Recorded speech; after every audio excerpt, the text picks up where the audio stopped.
સુરતના હિન્દુવાદી નેતા ઉપદેશ રાણાની કારમાં તોડફોડ કરાઈ હોવાની ઘટનાને લઈ વડોદરા પોલીસ મથકે ફરિયાદ નોંધાવાઈ છે. સુરતના હિન્દુવાદી નેતાની કારમાં તોડફોડની ઘટના સામે આવી છે. ઉપદેશ રાણાની કાર હાલ ગેરેજમાં મુકાઈ હોય અને ઉપદેશ રાણા હૈદરાબાદ ગયો હતો. તે સમયે ખેતપાલના ગેરેજમાં જ ઉપદેશ રાણાની કારમાં અજાણ્યાઓએ તોડફોડ કરી હતી, જેને લઈ ગેરેજ માલિક દ્વારા હાલ તો વડોદરા પોલીસ મથકે ફરિયાદ કરાતા પોલીસે તપાસ હાથ ધરી છે. તો તોડફોડની ઘટના 21 સપ્ટેમ્બર 2025ના રોજ રાત્રિના 8:30 થી 9:20 વાગ્યાની વચ્ચે બની હતી. હાલ આ મામલે પોલીસે તપાસ હાથ ધરી છે. जय हिंद, नमस्कार। मैं उपदेश राणा, चेयरमैन सनातन संघ। मैं कल रात्रि की फ्लाइट से हैदराबाद आया हुआ था।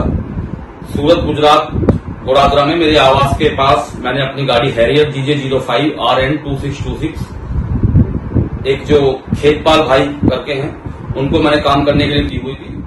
खेतपाल ने गाड़ी का काम करके बाहर जो मैदान है वहां पर खड़ी की हुई थी, तो उस गाड़ी पर मेरी गाड़ी पर पत्थरबाजी का रात्रि हुई है। इसके शीशे तोड़ दिए गए हैं, अंदर पत्थर वगैरह मिले हैं।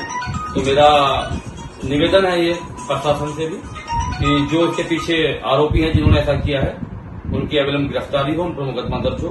बहुत बहुत धन्यवाद।